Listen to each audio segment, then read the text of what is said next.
Hey everyone, this is Dave Powers. This is the video edition of Jazz Keyboard Harmony, January 19th, 2021, sent to you via YouTube.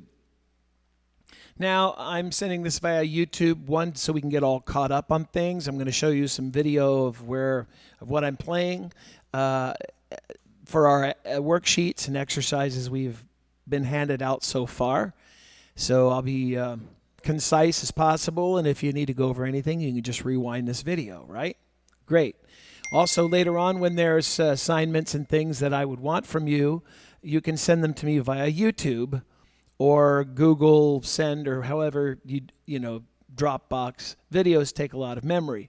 And then when we do our Zoom lessons, I would like it if there's a possibility. I know not all of you have keyboards right by your computer or whatever when we're Zooming, but it might be helpful. You can kind of see where we're at. And I will also have a camera on the keyboard, so you'll see kind of what I'm doing, and I can explain some things. So anyway, let's get started. And I'm going to run through a couple things for review. And, yep, so let's go at it. Okay, thanks. Let's go over a couple things on the piano. Some of you may know this, some of you may not. This is where middle C is on this keyboard.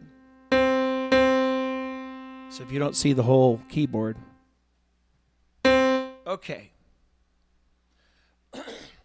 Okay, so let's get started. All right. On this keyboard, here's middle C. You might not be able to see all 88 keys. But anyway, I'm going to play a C chord for you. Okay, that's a C chord. It's a triad. And it's C, E, and G. And I'm just going to go up the keyboard really quick playing triads in a scale, in a C scale. So I've got, here's the C scale.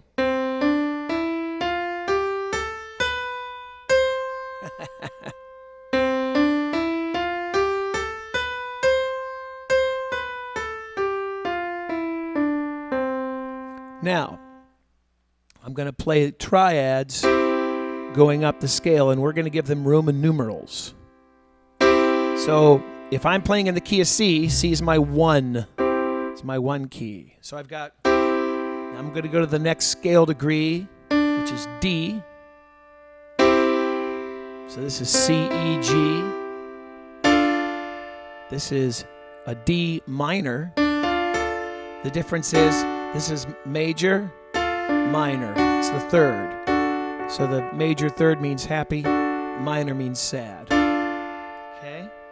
So we have C, major, D, minor, E, minor, so it sounds like a minor chord, F, major, G, major, A, minor. This is a B diminished chord because we've taken this note, we flatted it, and we have a minor third on top of a minor third. How do we get our minor thirds? Well, it's like this. From this to this is a half step. From this to this is a whole step. From this, half. So it's 1, 2, 3. It's 1.5 steps. That's a minor third. Go 1.5 steps up from this, and you have a diminished seventh, a diminished chord. Minor third on top of minor third, and we're back up to C, okay? Now, in a scale, you've got 8 notes. 1, 2, 3, 4, 5, 6, 7, 8. Well, back to 1. So it's back to 1. 1, 2, 3, 4, 5, 6, 7, 1. Here's a 1. It's a major chord. It's a big Roman numeral. The next scale degree is D minor. That's a minor 2. That's a small 2. E minor. That's a small Roman numeral 3. F is major, and it's the 4 chord. So it's a major 4. This is major 5. minor 6, diminished 7th, or diminished, not a 7th yet, just a diminished chord, back to 1. So 1, 2, 3, 4, 5, 6, 7, 1. If I'm in the key of C and I want to go to the 2 and I want to play the 5 and I want to go back to the 1. Okay, so I played them all in root position. They were triads. Now what I talked about last week is how do we get from 1, 2, 5, 1. We want to get there by leaving our hands in the same spot on the keyboard.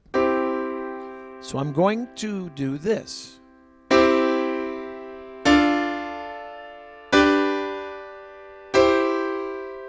And what I did there is I played the chords in an inversion. So I have root position, 1, 3, 5 in C, C, E, G.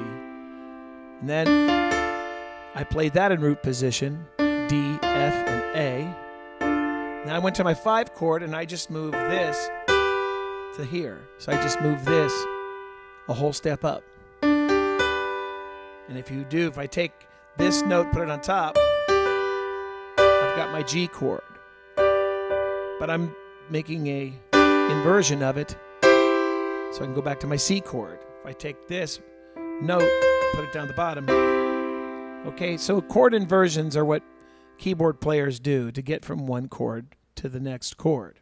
So, and this is something you probably already learned because you took piano class or you've been playing the piano all your life. But I'm just trying to get everyone up to speed here.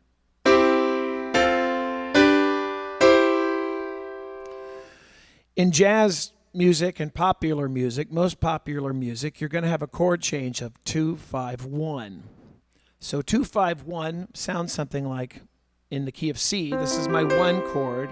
I got my 2 chord, and I got my 5 chord back to the 1. So I'm going to go 2, 5, 1. 2, 5, 1. Now, here's my 1, 3, 5. I'm going to add this note. We're going to call it our dominant 7th, and we call it the dominant 7th because it's not a major 7, which is only a half step below the root. So C's the root. Okay, there's a major 7. That's just a half step below the root. But I'm going to do a whole step below the root, and I have a dominant 7th. The reason why we call it a dominant 7th is because it really wants to go somewhere. It's dominating. It wants to go.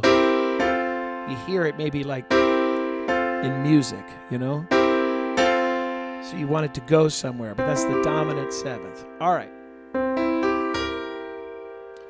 I want to play a minor 7th. How's that? Oh, how do we make major or minor? We do the 3rd.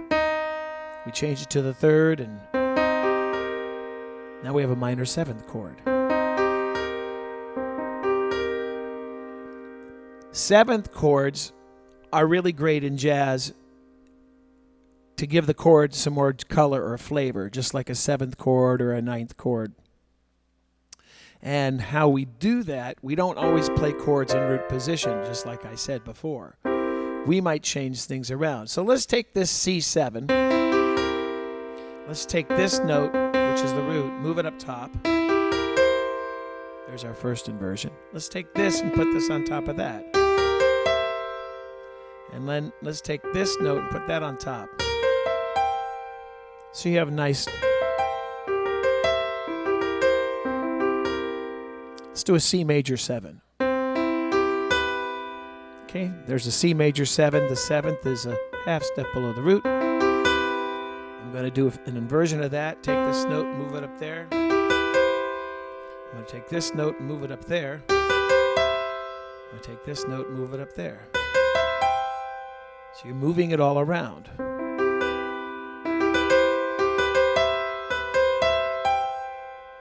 Okay. Now we did last week, we sort of briefly explained what the dominant 7th cycle is. Now there's a color, there's a wheel, a key circle. And if you see it, I think it's one of the pages that I sent to you. It looks like a clock face, where C is up top of the clock face, and then going to the right, like 1 o'clock, 2 o'clock, 3 o'clock, it's going up in fourths till it hits all 12 notes. There's 12 tones. So it hits all 12 notes. If I went,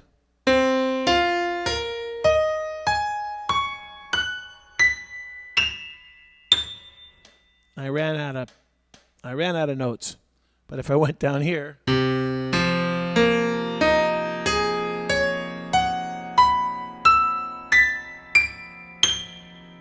and I end back up where I was. All right, why is that important? Well, we'll tell you why that's important in a minute. If I went the opposite direction, I would be going fifths. They're going down, but you could go up if you wanted to. If I went up 5 spaces, instead of going 4 spaces, so I'll go up 5 spaces. But I'm going to go this direction. So I've got C, G, D, A, E, B, F sharp, C sharp, A flat, and I ran out of room. Okay. So there's your direction of fourths and fifths. Okay?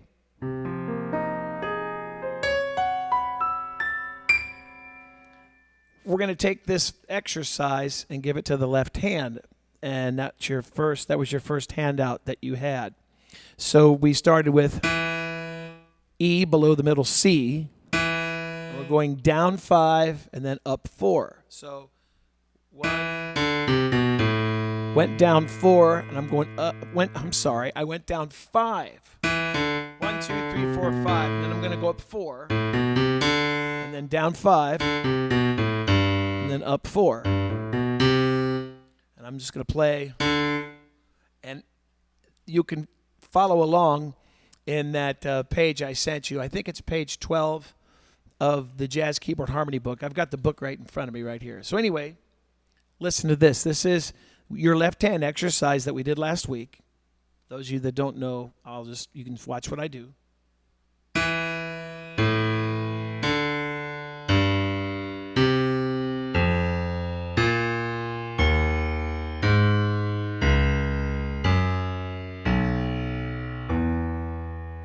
That's it, just 12 notes.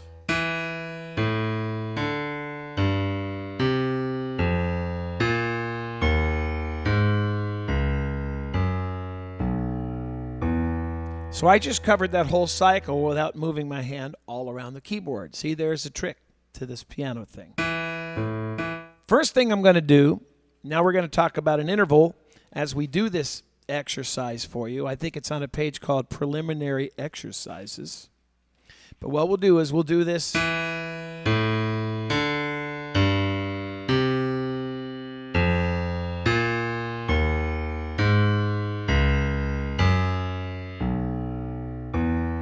We're going to add to the right hand G sharp, and we're going to go chromatically down.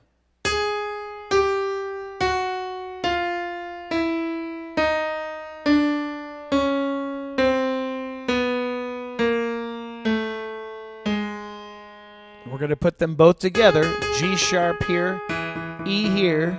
Listen to this.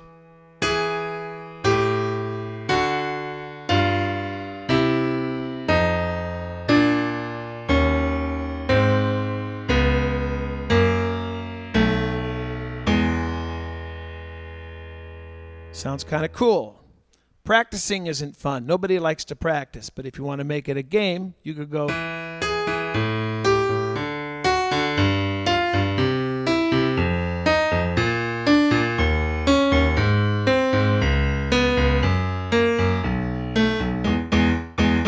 All right. This interval we talked about in relation to E. If E's my root, 1, 2, 3. So this is the third. All right. I'm going down to A. So this note in A, and the scale is 1, 2, 3, 4, 5, 6, 7. It's a dominant seventh of A. So we have, okay, so here's the third, seventh of A, third of D, seventh of G, third of C, seventh of F, third of B flat, seventh of E flat, and so on. Now I'm going to give the left hand another note. Instead of G sharp, we're going to give it D. Do the same thing with the left hand. And this is your coordination exercise, so I'm going to go chromatically down. And I got this. Don't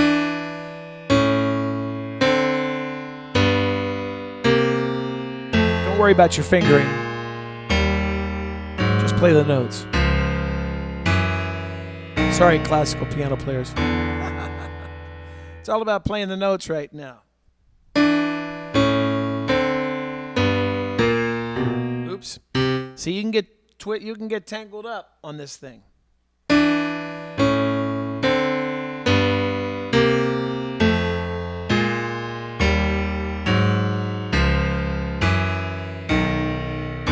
All right, here's your analysis. We started with E, and this is the seventh of E because it's a dominant seventh right there. Whole step, 2 half steps, make a whole.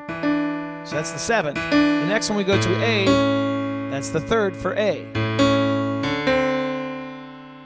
7, 3, 7, 3, 7, 7, 3, 7, 3, 7, 3, 7. All right, the first one was 3, 7, 3, 7, and the second one was 7, 3, 7, 3. Wow, what is that? That's a crazy thing. So what does that tell you? If you do them together, you have the three basic notes to constitute a chord. You have the third, which determines major or minor, and then you have the seventh, which determines the quality of the chord. And I'm going to do them together.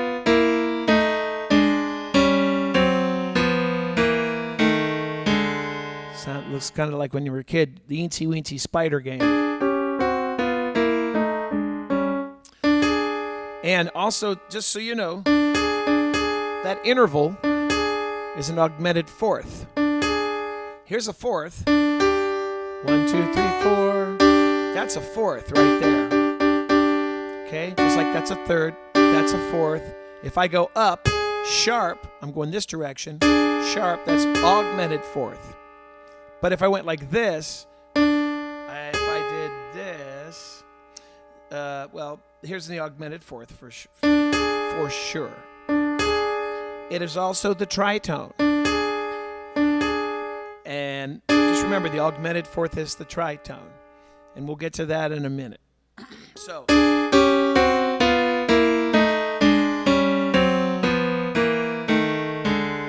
I'm going to do that with my left hand, and I got this.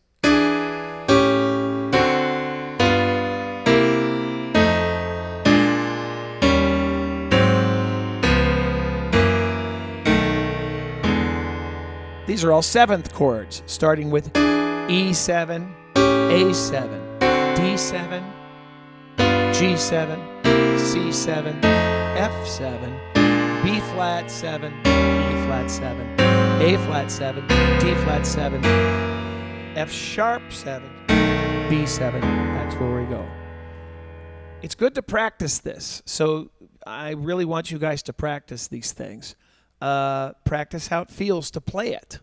Like I said, don't worry about your fingering because it's all about having fun, first of all. All right? If you want to be the next classical pianist seriously, you know, then you'll have some things like, you know, the curving of your fingers and playing Hanon and all of that stuff. But we want to have fun. We want to play jazz.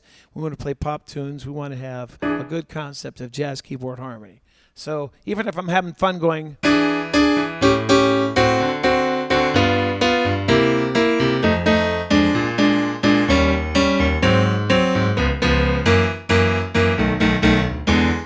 or a jazz waltz.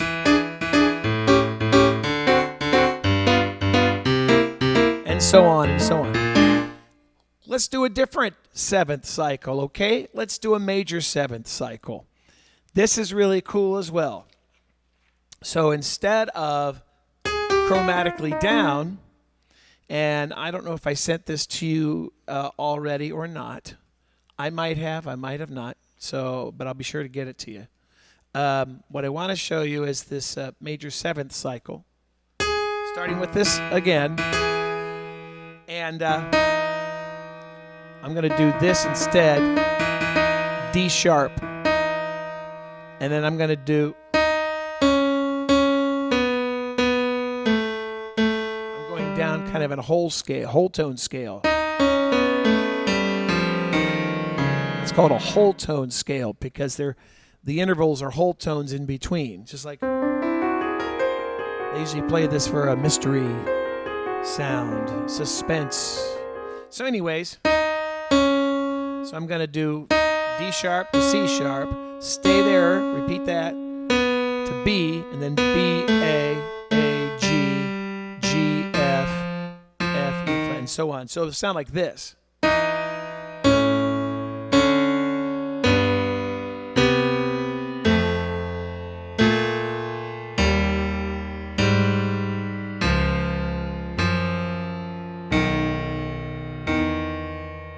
What this is it's major 7 to 3rd, major 7, 3rd, major 7, 3rd. All right? We're going to play this note now.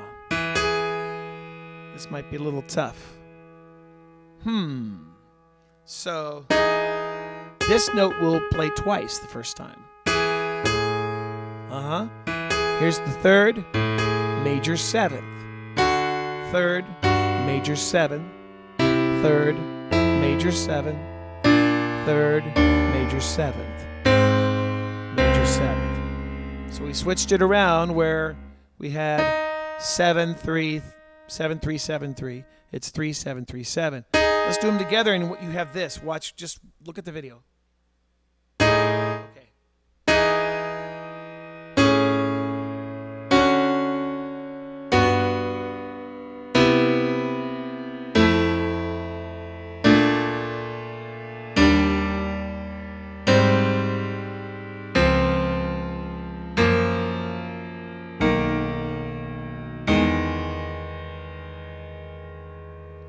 The 7th and the 3rd. This is a good one to play when the weather's really cold and yucky outside and you have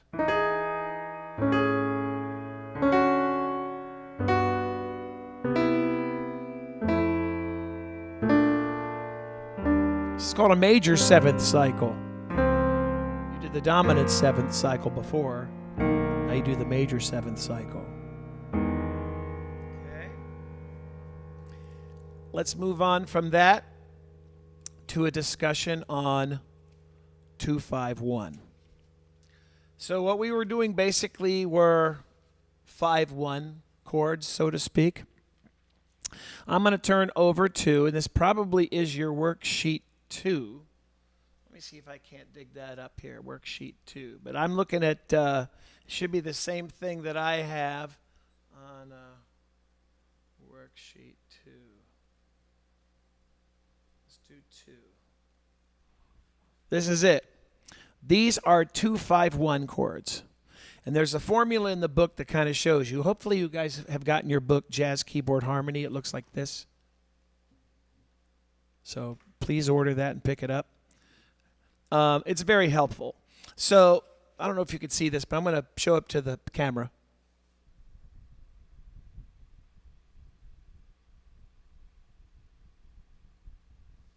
So that's a formula to show you what the chords are. And this is going to be left hand only. So this will get you to learn how to read bass clef if you don't know how. And it's taking you through all 12 notes or all 12 keys, It's showing you this first one, and it's on page 23 in the book, and it's your worksheet 2. I have E and D, and then I got A7, okay? And then the next one is D minor 7, G7, C minor 7. Okay?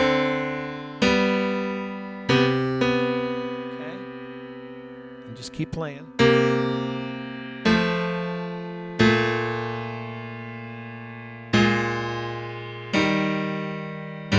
The bottom note is always called the root. So it's root and 7, root third, root 7. They're all 7s and thirds. 7s and thirds. And then the next one is E flat minor 7. And then C sharp minor 7. Wow. Okay. The left hand's going to get into an exercise of doing that. The top, we're just going to call the top voicing 7-3-7. All right? Now the next exercise, which is, looks like measure 25 on your worksheet, they've changed it so the first interval is the third, the 7th, and the 3rd. So you have something that sounds like this. Here, I'll play along with you. B minor 7, E7.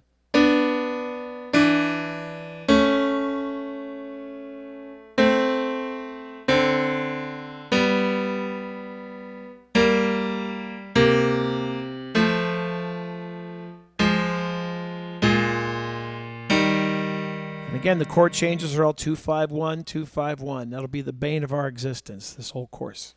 Just kidding. All right. I want to show you guys something fun. While you have worksheet 1, I gave you all a lead sheet of a song called Tune Up by Miles Davis. This can be accompanied by worksheet 2. So I'm just going to kind of show you. I'll play the melody of Tune Up. The melody is... Okay, so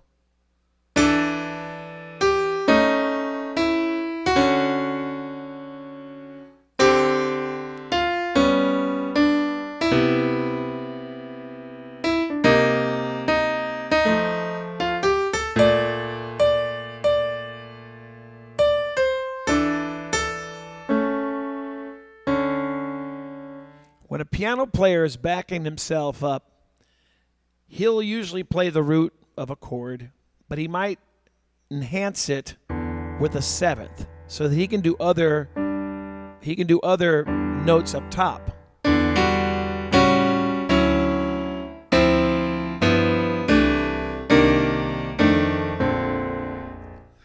But we'll get some more songs that we can do this with. There's one called Minority that's pretty cool that I'll give you guys soon. It goes like this.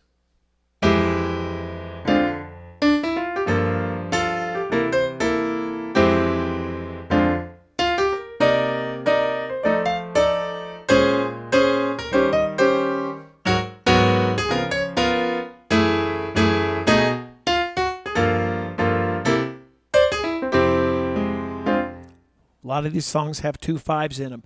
There's a very famous song by Duke Ellington called Satin Doll. 2-5. And then it's another 2-5. There's another 2-5. Another. We're going to go over Satin Doll as well. All right, let's do worksheet 3 and get all caught up to speed. Well, look at this. Okay, worksheet 3 is thus. We still have root on the bottom of the formula, so it'd be R, R, R, R, R, R. And right above it is the 7th. Okay, so that's 7-3-7. And the top is 3-7-3. So the 3rd is the top note in worksheet 3. This is worksheet 3.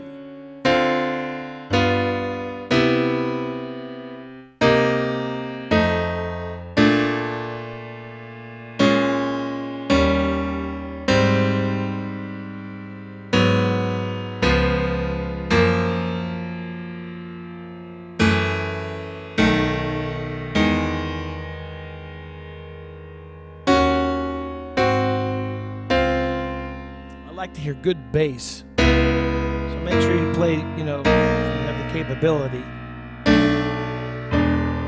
That's what the bass is all about.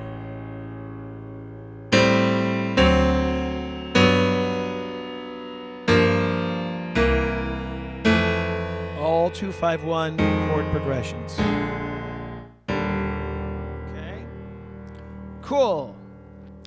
So we have worksheet 1, 2, and 3.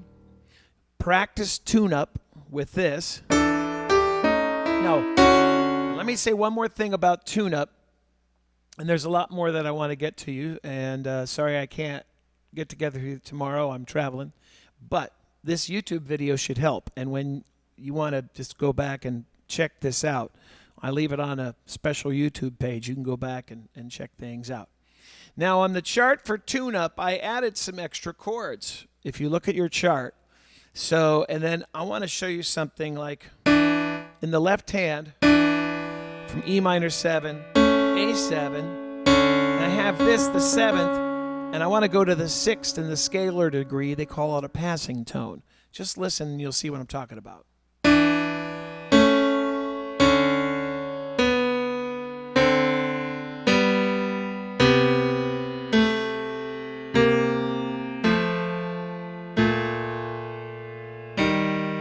I went to E flat right there, and I wrote that in the chart. Because the way lead sheets go, lead sheets never really exemplify what the song sounds like. I always strongly suggest to listen to a recording. Go find the Miles Davis record of Tune Up and listen to it. Lead sheets alone cannot determine what the song sounds like. You don't get the groove, you don't get the style, you don't get anything. You just get notes and chords. So if you didn't know what it sounded like, some person could play it like a ballad and not really know, But it's really a fast tempo song when you get it going,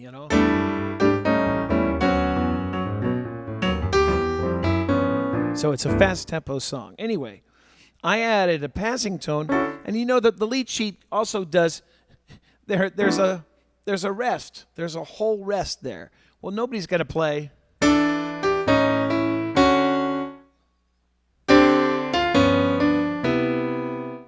They're not going to do it. You have to constantly have the rhythm flowing. There's melody, harmony, and rhythm, the three basic elements in music. So you have to have that continuum going. The drummer is going to keep playing. The bass player is going to keep playing. Like if I was the bass player in the band,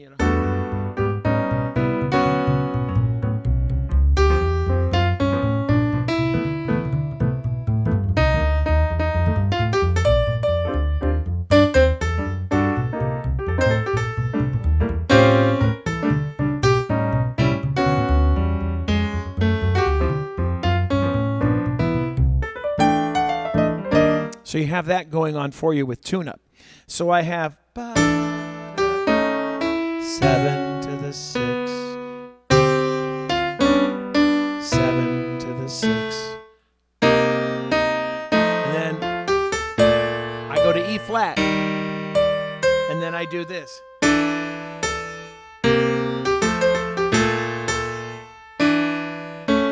going to show you one more time.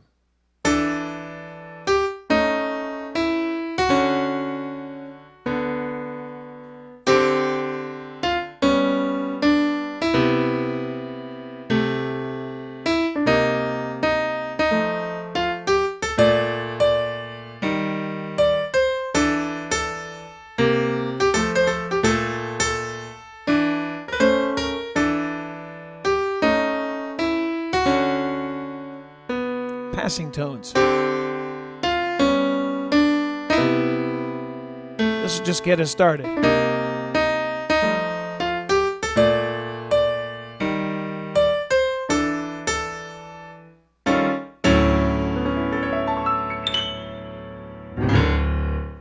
Okay, I'm going to send you guys some more stuff later. So just take a look at this, and we'll catch up with some other stuff. All right, thanks. Take care. Bye-bye.